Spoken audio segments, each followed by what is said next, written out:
राहुल गांधी का ये नाटक याद है आपको?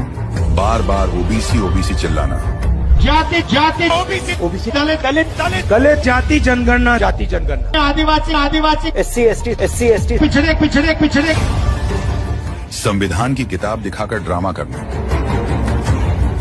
मोदी पर संविधान बदलने का झूठा आरोप लगाना, ये सब हुआ 2024 के लोकसभा चुनाव से पहले।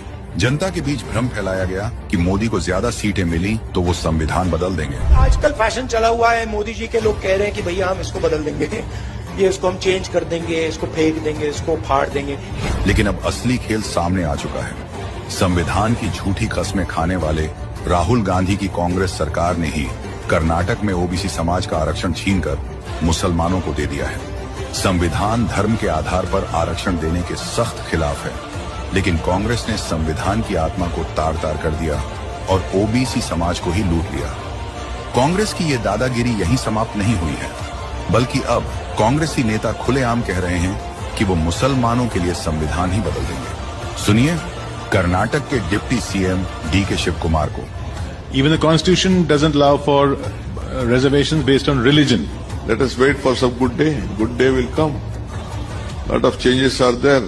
Constitutions will be changing. There are judgments which alter